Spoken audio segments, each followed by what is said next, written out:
Welcome. If you know Sonny, the Songfather Grasso, well then you know that over the years he's been in the company of some very, very famous people. And you also know that more often than not, he's either said or done something that made him say, "Oops, I did it again." So sit back each week and enjoy yourself as Sonny recants many of his social blunders.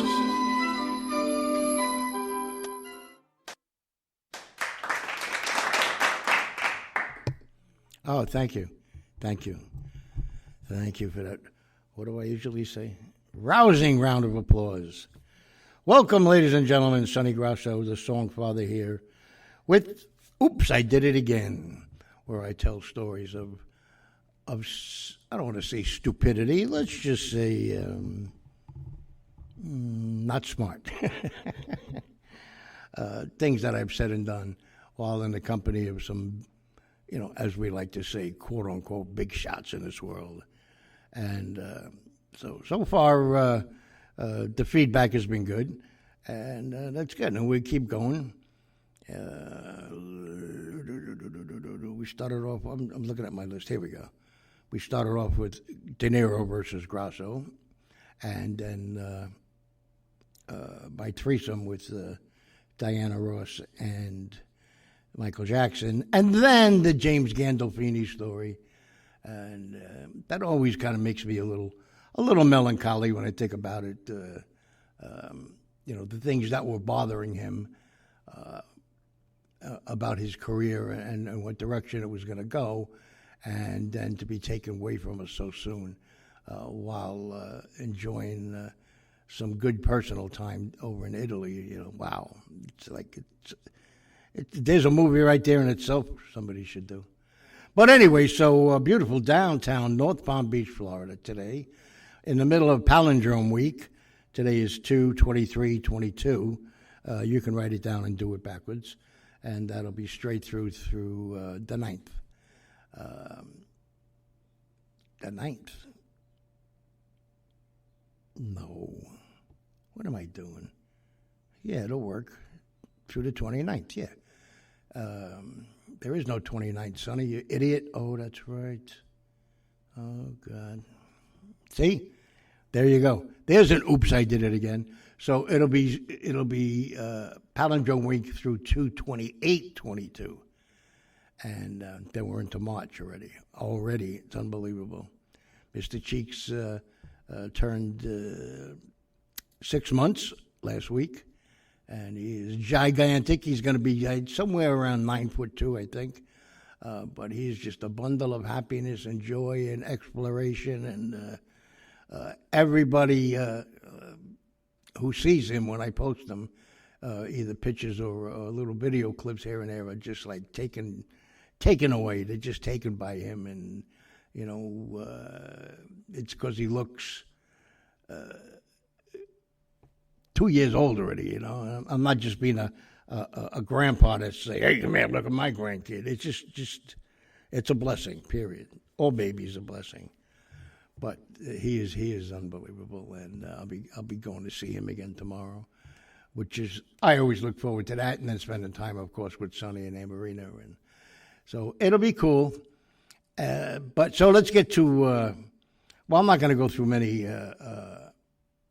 rants, as I like to call them, but all this stuff going on, and all these news conferences that don't make sense, and all these alerts just seem to me to be a very vindictive chess game that's going on, and I think we're playing right into Mr. Biden. I think he's just having a blast.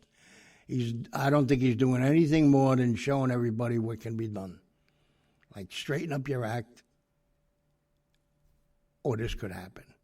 But I don't think he wants any kind of a conflict or a war any more than we do. Obviously, for us, it's even worse because I think Russia is somewhere around 40% of our fuel. Gas prices are every time you blink your eye, it's going up another nickel, another dime, a quarter.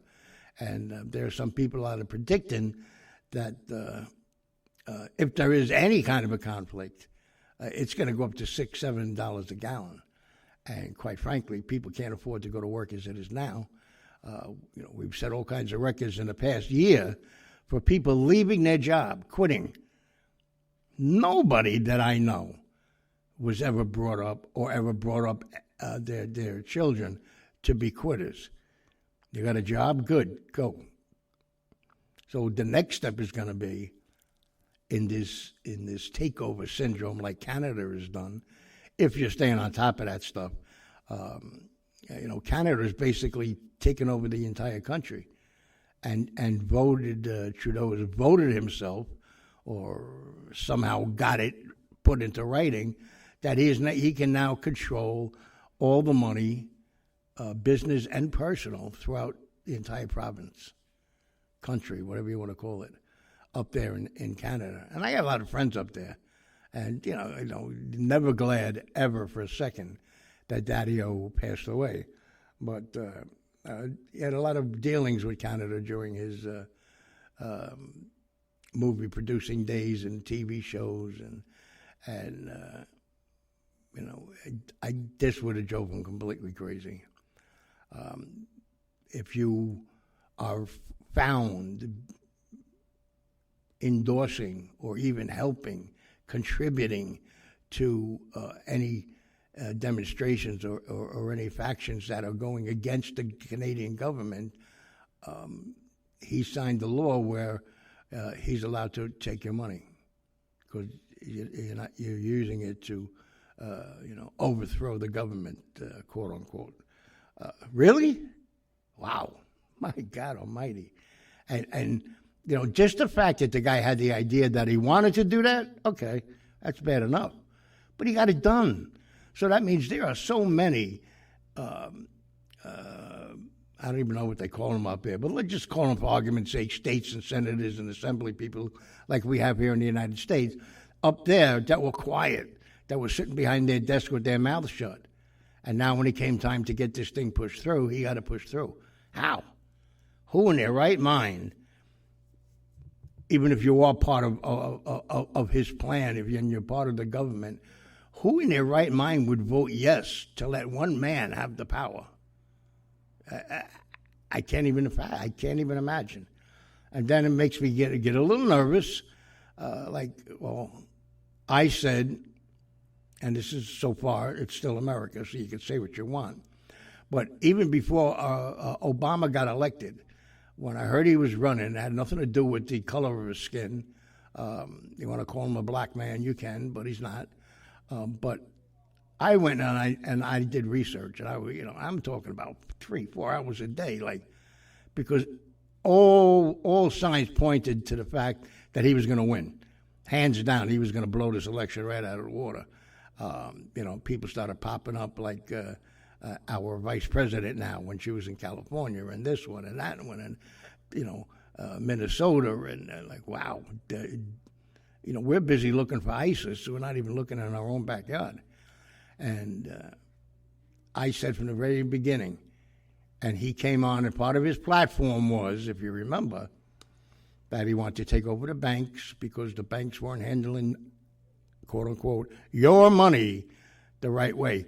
So I'm going to take over the banks. He wanted to take over the car dealerships. He wanted to bail them out and then take over that. And then he wanted to help out and bail out and take over all the gasoline. And I'm screaming at the top of my lungs to nobody, saying, the guy is looking to become a dictator of the United States of America, and we're going to vote him in. And sure enough, that's what happened. But he was met with a lot of twists and turns and corners and deals behind closed doors and everything that I don't even think he had any clue was there. And he wasn't able to enact a lot of things that he did. But when he did the Obamacare, that would have been the first step in. And thank God a lot of the banks said, no, I think we can bail ourselves out, but thank you very much. And now we are in a government where I won't make fun of the man. I've said it before. He obviously has some kind of a dementia. It's not 24 hours a day, people are saying. So, most times he's very sharp and well-spoken and articulate, and okay, that's great. But that's what dementia is. When you have dementia, it's not all day long. You have problems remembering things. That's how it starts off from the beginning. Right? You end up going into, it's almost like an alcoholic or a drug addict mindset where most of your energy is spent on trying to hide it. And so when you get questions on things you hadn't prepared for, you see the anger that comes out of him. That's part of that too. So who's really running things behind the scenes? Well, you could bet Barack has got his hands in there. The vice president has certainly got her hands all over this thing. Another one who loses her temper when she's asked who's really running the United States. She gets very upset about that, but not for Joe Biden. Her anger is at the question.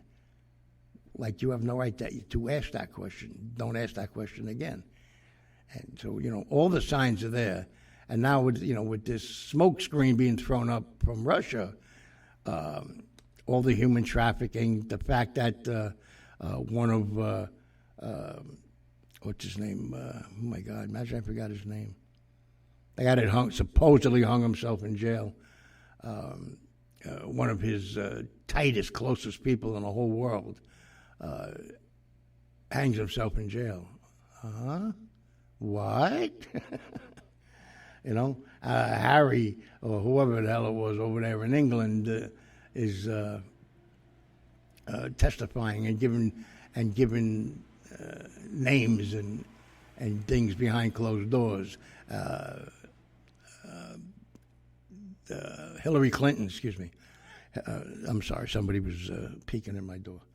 Hillary Clinton is up on all kinds of, anybody else would have been arrested already, investigations into misuse of computers and having information and spying and everything, and all that sent to her home instead of to the White House. And so Trump was right when he said that she's spying, and maybe he knew even who and how back then, but he couldn't say without giving up either somebody working for him or just giving up somebody and putting their life in danger, whatever the reason was. But he was very adamant about the fact that he was being spied on in his home and then in Florida, and his offices in New York, and his headquarters running for president. And so all that is coming out to be true.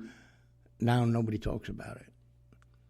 You want to talk about Joe Rogan, you want to talk about Dan Bongino, and you want to silence this one and silence that one and banned for life and all that other stuff. Now all of a sudden, when the shit's ready to hit the fan, all of a sudden these bans are being lifted. Why? Well, because even the media is starting to say, you know what? We were given a lot of bullshit. Let it fly. Just let it go. We're going to report on what comes out, which is what you should have been doing all along. Not what people suppose is going on or think is going on or what the real underlying deal is going on. Screw all that.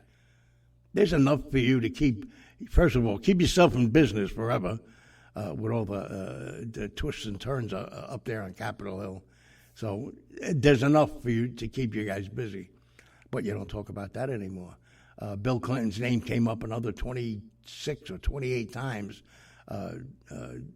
riding on the plane to Paradise Island there, where it's full of hookers and kids. Human trafficking, there was a little blurb somewhere. So little, I don't even remember where I saw it. But somewhere down in New Mexico, 200 and something people were arrested being involved in child and human trafficking. Okay? Over here, down here in Florida, right, not maybe blocks from where I live, a boat overturned as it was coming in, and it was filled with like 35 or 40 people coming over from, I think it was from Haiti. I'm not exactly sure where, but so they're trying to come into the United States through Florida because there's too much attention going down to the border around Mexico. So now they're coming in through Florida. No big deal was made about it.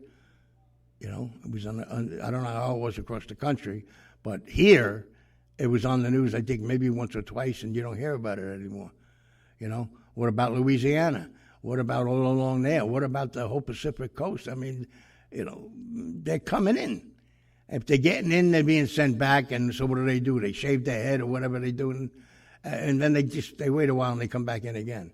And then little by little, they start setting up little factions across the country. In the meantime, they just do their daily day. Go to work every day, clean offices, clean houses, babysit, you know, nannies, whatever it might be. And they take that money and they send it back home to fund the rest of the people coming over, because they want this to be their new country. You don't hear about that anymore either. Now all you hear is about this possible conflict in Ukraine. That, you know, people are saying World War III, another Cold War, blah, blah, blah. But nobody's talking about the Bidens and Ukraine. We haven't heard anything about Hunter Biden in months. Why? What happened to that investigation? To all the different ties that they had and all the business dealings that was going on with the Ukraine and with China. You know, how do you send? You basically declared a financial war with China. It's probably 98% official that all these viruses that are attacking this world came out of the lab in China. How do you send American athletes over to China for a bullshit Olympics? You know, the Olympics aren't what they used to be anymore. The Olympics were peace and going and representing your country, and putting everything aside, putting everything back on the shelf, and let's just have some nice peace around the world and compete in the Olympics and blah, blah, blah. That didn't happen. I can't even tell you who was in. I can't even tell you any names that came out of this. It's just crazy. It really is. It's just out of control. But anyway, so keep your eyes and ears open. But more than ever, just keep your mind open. And you know, out of the 10 hours a day that you're on Reels or TikTok or whatever. You know, put an hour aside just to go online and investigate some things, because let me tell you, the answers are there in black and white. And, you know, and follow the other guys. Follow the Rogans, or especially the Dan Bonginos and a couple of those other guys, Tucker, and that lay it all out there for you. It's, you know, black and white. You know, they don't just, you know, here's what I think is going on. No, here's what is going on. Here it is in black and white. Here's this video clip from this news agency and this news agency. And so, you know, we're going to have an election coming up before you know it. So the more smoke can be thrown out, why we're not thinking about who's going to run. You know, Hillary's going to run.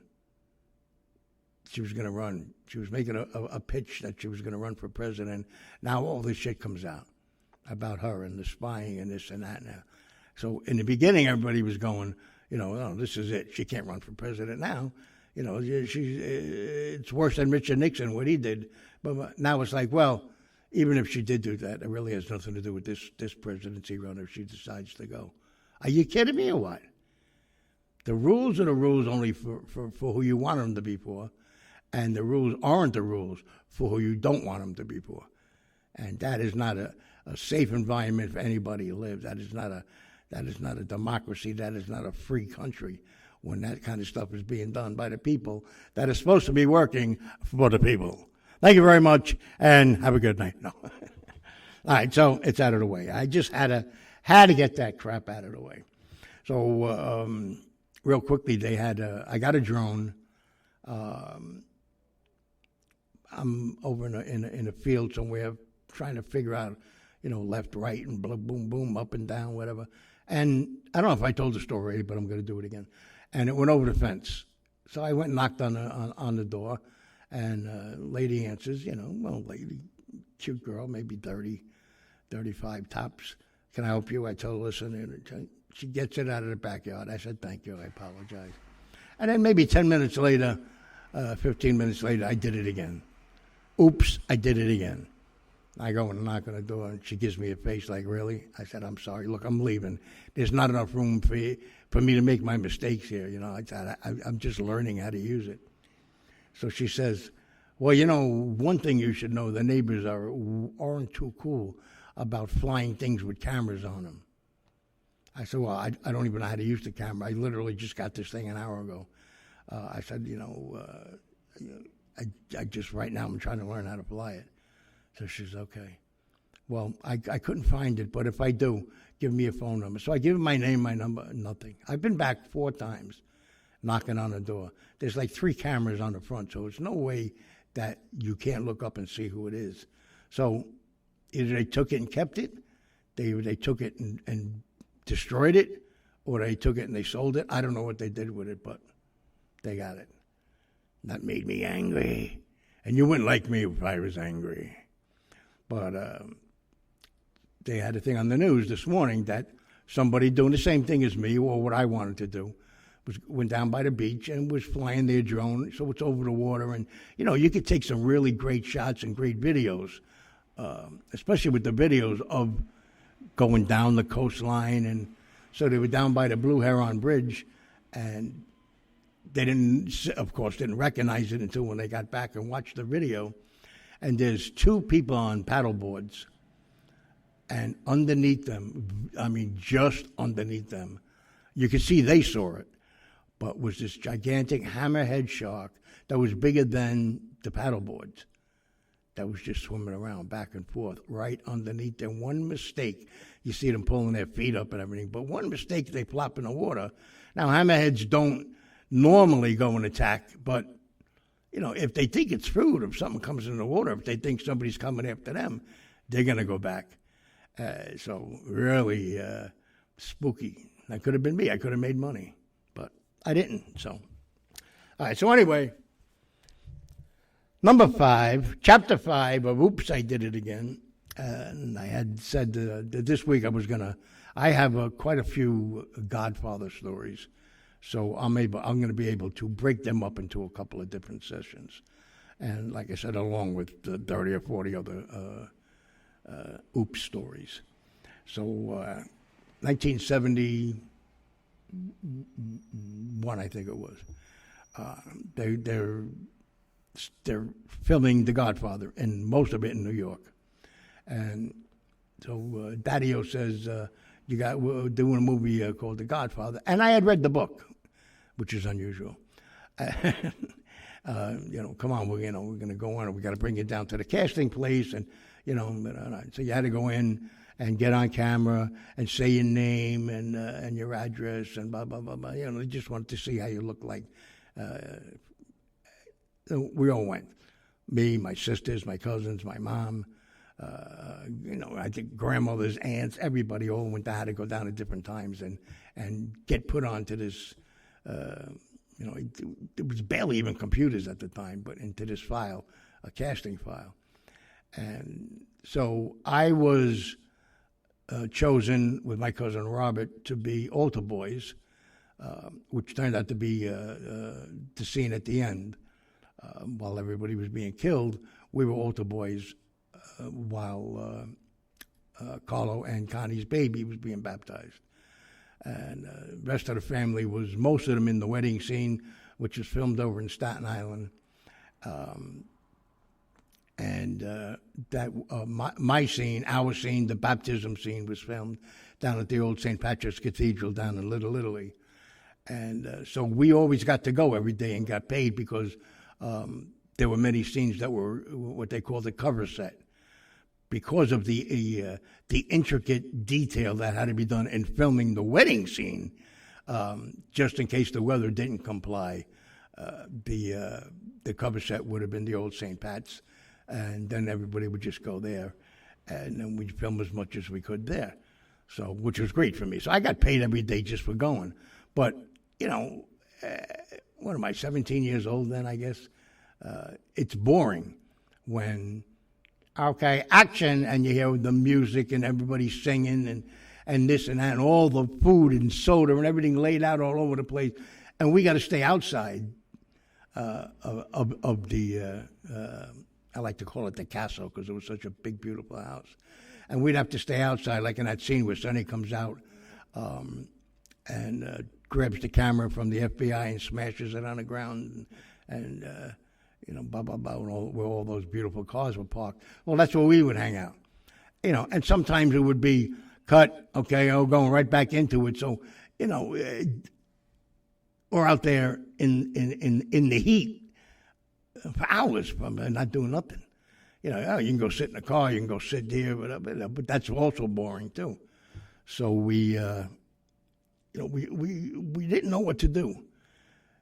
So we wanted to see what was going on. So we walked around the whole wall. If you remember The Godfather, the wedding scene, the backyard, and there's a big, I would say it was probably 8 foot, at least 6 foot, stone wall that went around the whole property. So we followed that around.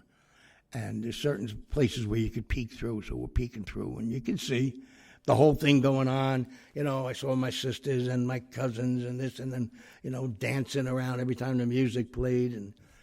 And at the very back part of the backyard, there were some big, gigantic, beautiful trees, and we love to climb trees. Anyway, so we kind of look at each other, Robert and I, and get the idea at the same time. Like, what do you think? I'm like, maybe not. What if we get caught? My father will kick my ass. Yeah, but nobody's going to see us. We're all the way back here, and we're going to be up in the trees. And yeah, all right, yeah, okay. So we climb up the trees, and he goes like, it comes up big, gigantic, thick trunk. It comes up about 4 feet and then starts to split off into two beautiful big trunks again, branches, whatever you want to call them. So there was enough for him to go to the left, me to go to the right. We get up there, get ourselves nice and comfortable, and we could see everything that's going on. We were in our glory. Even got to have a cigarette. So we're sitting up there and watching everything that's going on, picking out, that girl's cute. Oh, look at that over here. Who's that guy over there? Bing, blah, blah, going back and forth, back and forth. And, you thirsty? And I said, yeah, I'm going to get us a soda. Okay. So he goes and gets a soda. He comes back, boom, boom, boom. Now we got soda. He brought a sandwich back. We were split in half. How he got it, I don't know. I don't want to know. So now we're sitting up there, totally relaxed, and we're watching this whole wedding scene. So now they're taking a break because they got to change the camera angle or whatever, and we're just relaxing, and we could see Francis Ford Coppola, almost straight ahead a little bit to the right, and that's how he's moving it around, and he's doing this thing where he puts his two thumbs together. If you've ever seen it done, I'm sure you have. With his fingers straight in the air, and that's like the TV screen that he uses for his eyes. He's not looking at the camera yet. He's just picturing the shot in with his own eyes and moving it around like back and forth, looking for the right angle. And so he does it, and then they shoot the scene, and as he's looking through it, he doesn't like it. So he goes back again, changes the angle a little bit, and now they shoot the scene, and it was a pan. It was starting way over to the left, coming around center, keep coming around to the right, just to give the idea and to give the audience the sense of what a big party this was. And he's coming, and then he stops, and the camera is dead center, and we're right there. So we sit back a little bit in the trees, and I'm like, Robert, he can't see us, don't worry about it.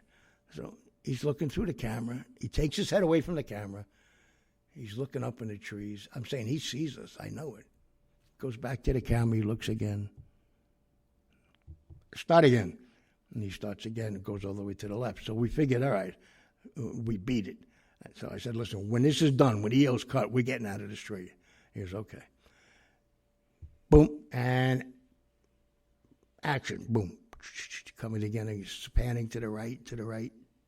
Goes past the center now, and he keeps going to the right, and now he decides to come back, and he's coming back to the left, and he stops right dead center, and then I see him quickly rip his head away from the camera, look up, and start walking.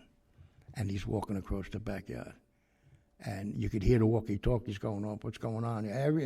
Everybody just stands tight for a second. So he gets about halfway into the yard, and he sees us. And he goes nuts.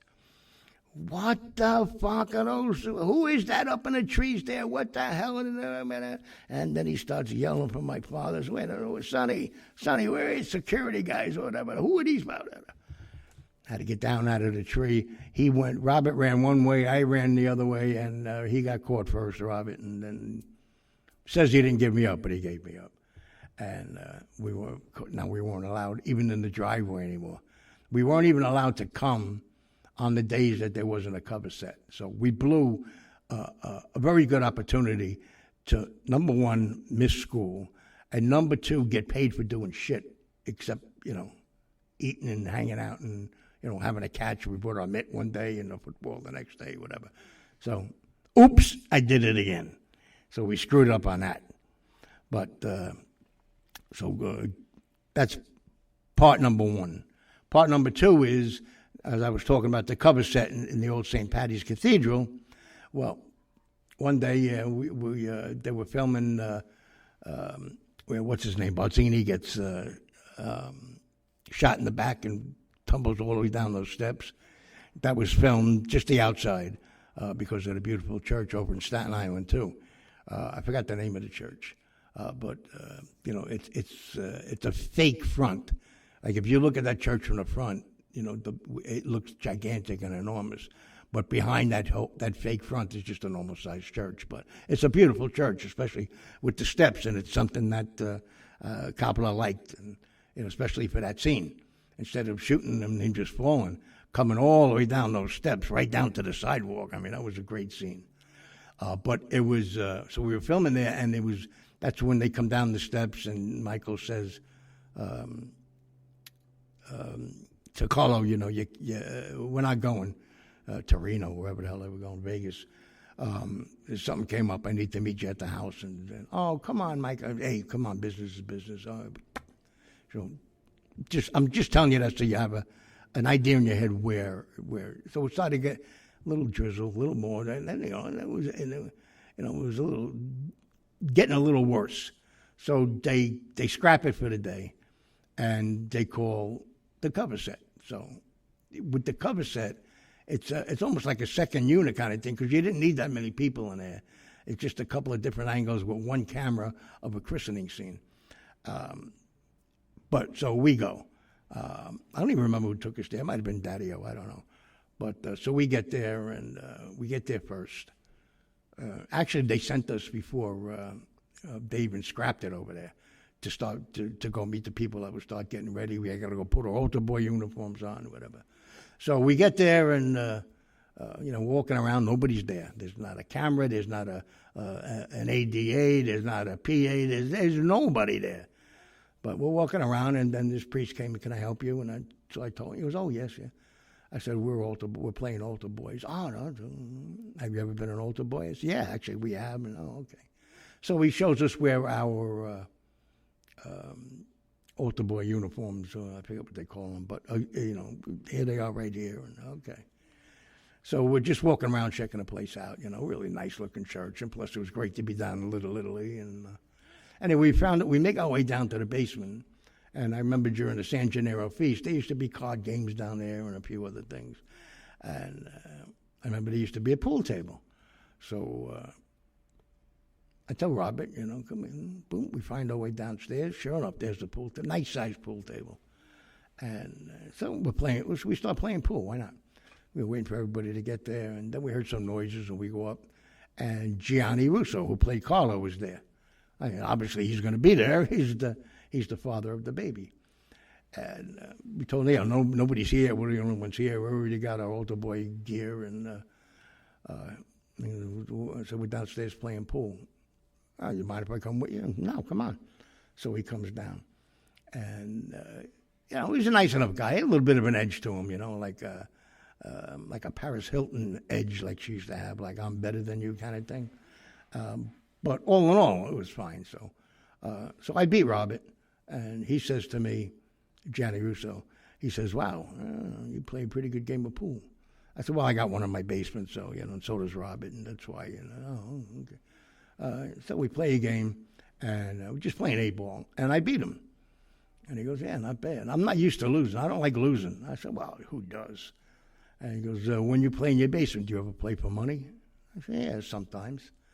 He goes, all right, well, you want to play a game for money? All right. Well, what do you want to play for? So I'm thinking about it. I said, I don't know, $1? No, I ain't playing for no dollar. I said, how about 5? He goes, 5. Shake my hand. So I shake his hand. He goes, all right, 5. So he takes out a $500 bill, and he puts it on the felt on the table. And I was like, what the? He goes, well, 5. In the gambling world, that means 500. I said, that's real? So I went to reach for it, and he whacks me on the head with the pool stick. I mean, hard. I wanted to get up and smack him right in the head. I go, what the fuck's the matter with you? He goes, you never touch somebody else's money unless you got money to match that on your pocket. I said, I'm 17 years old. What am I going to be doing with 500? He goes, I'm not much older than you, But anyway, so now we go and do the scene, and I'm muttering under my breath the whole time. So first of all, we get up to do the scene, the christening scene. I'm looking at the camera because I'm a genius, And Robert's standing in one spot. We're standing behind the twins, if you look at any of the pictures, and just to the right of the mother, whoever played the mom, big lady. But Robert's standing behind her, and Robert keeps saying, switch with me, switch with me. And I kept saying, no. And he's muttering under his breath, switch with me. I'm standing behind this fat lady. Nobody's going to see me there. And I'm like, what are you talking about? You're right in the camera. If anything, I'm saying, you're in the direct line of the camera. I'm off to where am I now? I'm off to the left. So now they're doing a couple of rehearsals, and then they start filming it. And one of the twins slips her foot out of the shoe. They couldn't have been more than like 11, 13 years old. And slips her foot out of the shoe. And she's like wiggling her toes, whatever. So I took, with my foot, I took her shoe, and I slid it away from her. So now she goes to put her foot down, and the shoe's not there. So Robert's hysterical, laughing. Hysterical. And she's looking all over for it. And she goes and tells her sister, and then the mother, the one, Mrs. Corleone, I'll call her, because I can't remember the actress's name, I'm sorry. Kind of like yells at them a little bit. What are you doing? Please behave yourself. I can't find my shoe. So I just slid it quickly. And she finds it.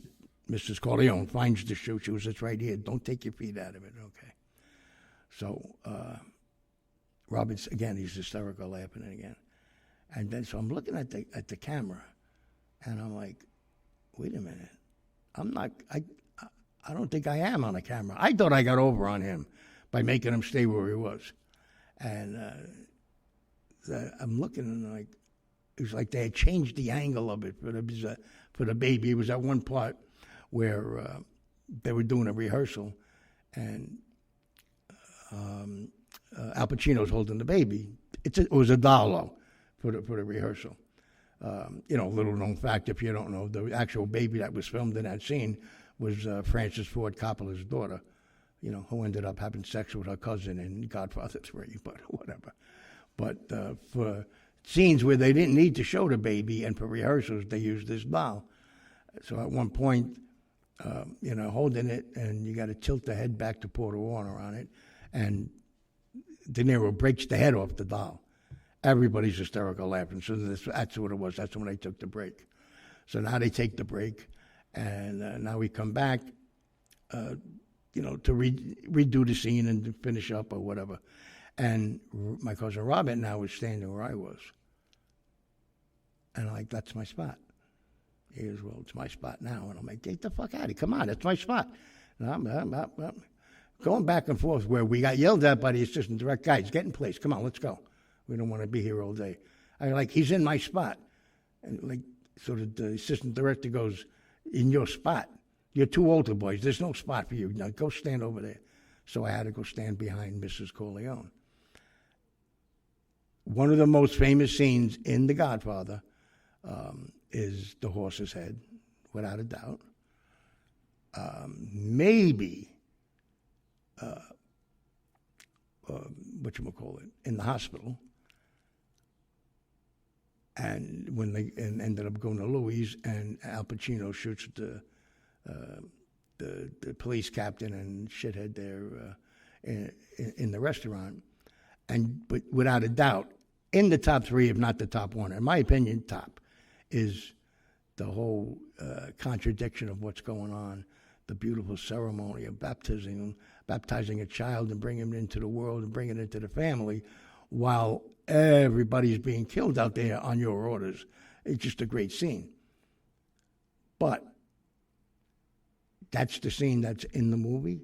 That's the scene that's in every picture. If you look it up, Godfather baptism, you'll see every shot has got my cousin Robert, full-scale face on. And if you ever watch that scene again, and most of you who are listening to this now will probably do it as soon as we're done here, you go and watch, and you can see I am cursing him under my breath.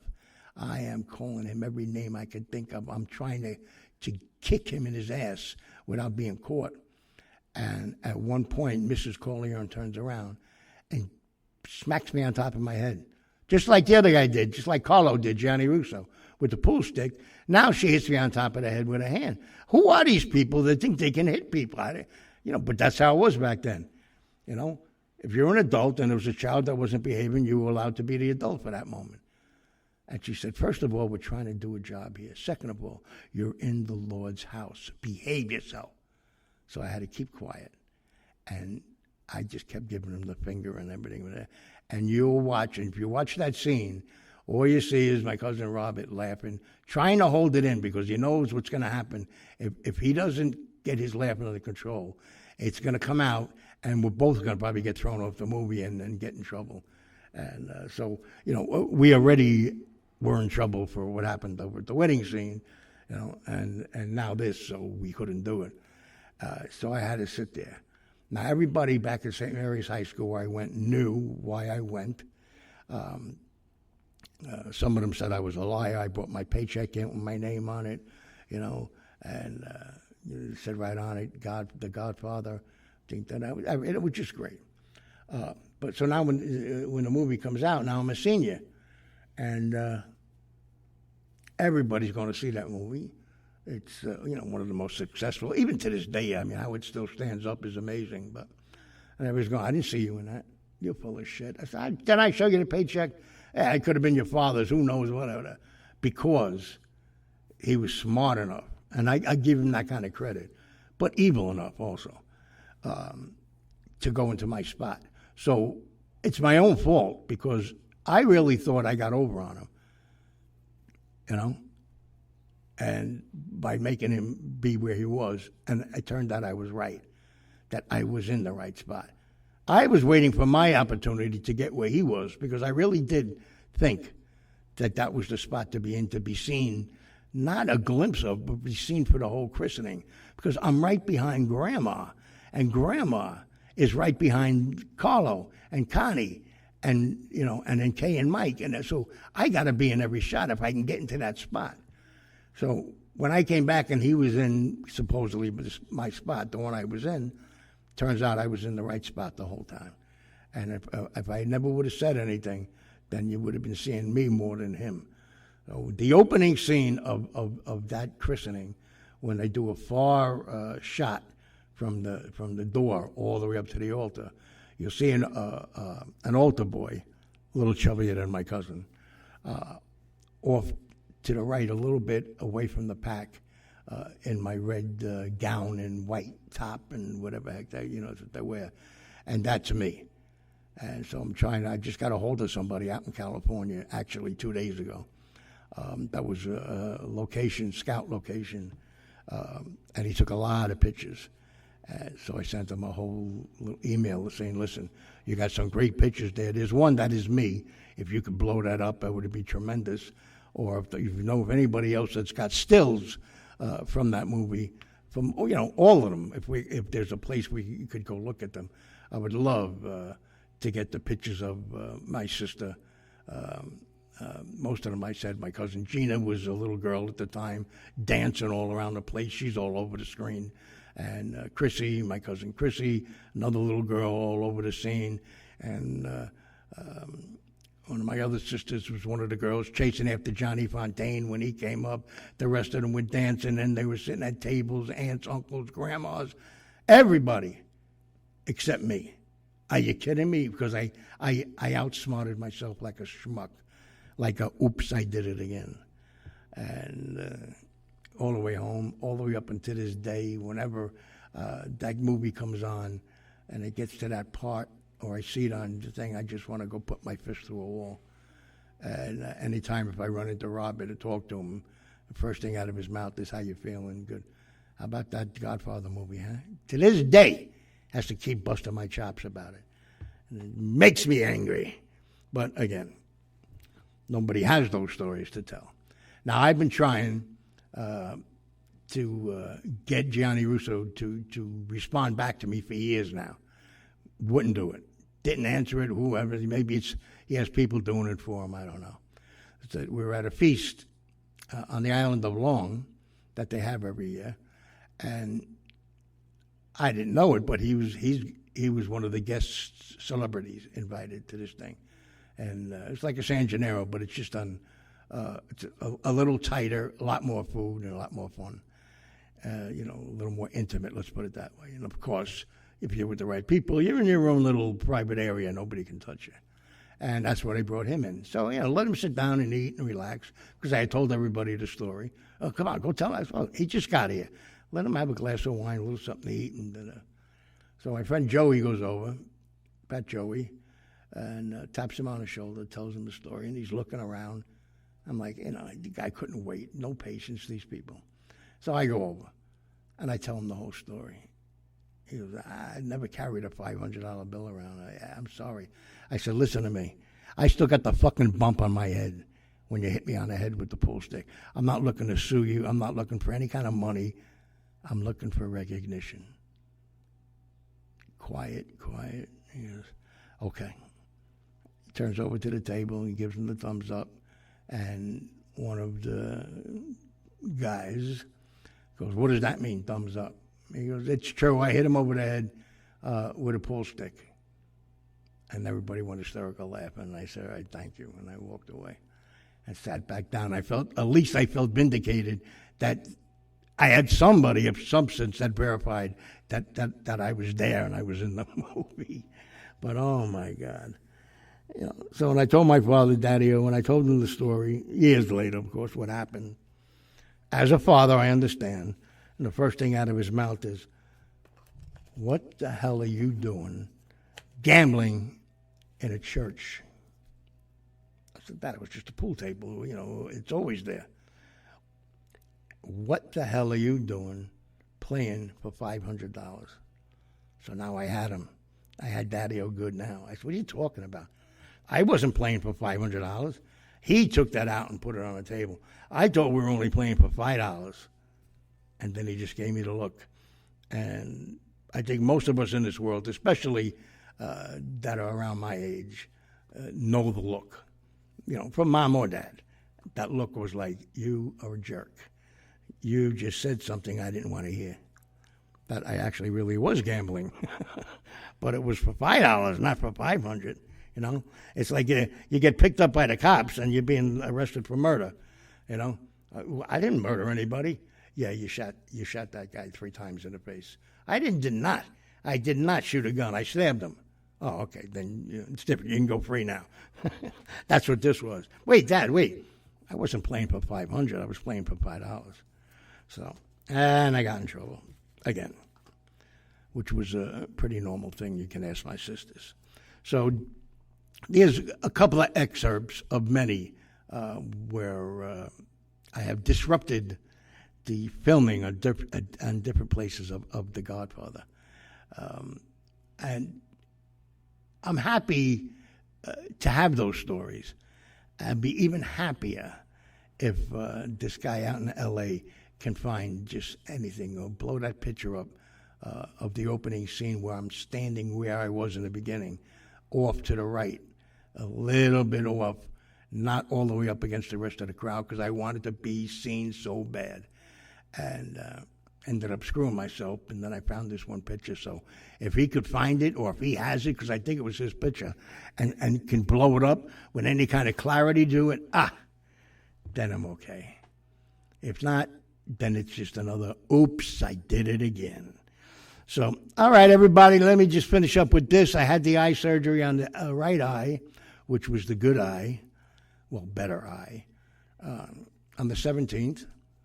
And since then, well, let me back up 20 seconds. I was there longer than he thought it was going to be. And he had a lot of problems with that eye, with the lens and the floppy iris thing or whatever, And, so he had to put the iris on, then he had to take it back off again. And now to, douse in water. I couldn't understand why it was so soaking wet. And they had to keep dousing it with water to keep it lubricated so it doesn't dry out with no lens on it. Otherwise, I would have lost my eye. How's that? And anyway, so I put it on, and then boom, okay. And it hasn't gotten better. I developed tunnel vision in both eyes now. So if you could picture when you're looking through a pair of binoculars, and when you got it just right, you can see straight ahead, but then you see the outline of the binoculars around your eye. That's what I have now. Now, I go Friday back to see the surgeon, and we see what he says. And supposedly, it goes away. But it also should be gone already by a week, which will be tomorrow. And it hasn't. And the clouds are gone, and the eye is really slowly getting clearer, but not as clear as it was with the supposedly left eye, which was supposedly the worst eye. So thank you for all those prayers and the kind words that you said. If you can, throw a few more prayers up that we put an end to this, because it's absolutely making me nuts. All of a sudden, like if you go to focus on something or look directly at something, just like the binoculars from the sides of my face, the peripheral vision, it closes in like the pair of binoculars. And it's making me crazy, which isn't, I know, too far to go, but anyway. So that's the deal. So everybody have a good day, and there's some parts of this country that are getting slammed right now, coming all the way from, I think they said from Mississippi and Tennessee, all the way up to the Northeast, between wind and rain and ice and snow, and then you get to New York, and tomorrow it's going to be 62 degrees, and I mean, just, whew, wow.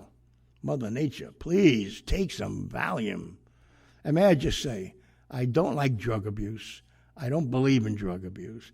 I don't believe in back in the days of Peyton Place, where everybody was taking Valiums to get by in life because life was so difficult. But if I ever had to go for, which I will, I'm supposed to go up to New York next week, but I can't fly for another 2.5 to 3 weeks because of the eye.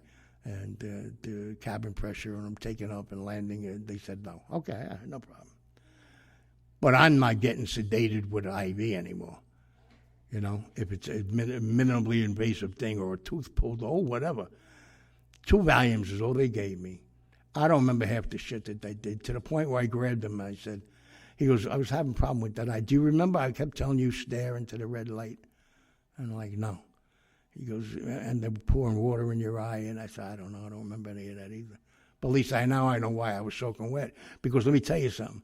I thought maybe you brought some farm animals in here and were taking pictures of me naked with the farm animals, and you were cleaning me off afterwards. Once again, I got him.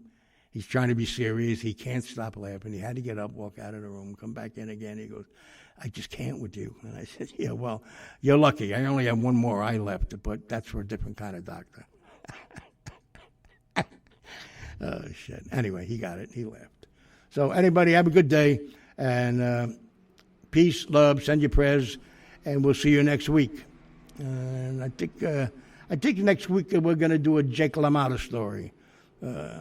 thankfully, I'm alive to tell this story. So, all right, love yous. Keep listening. Share it. Tell everybody. Let's go. Oops, I did it again with Sonny Grasso, the Songfather. What? Oh, okay. Hold on.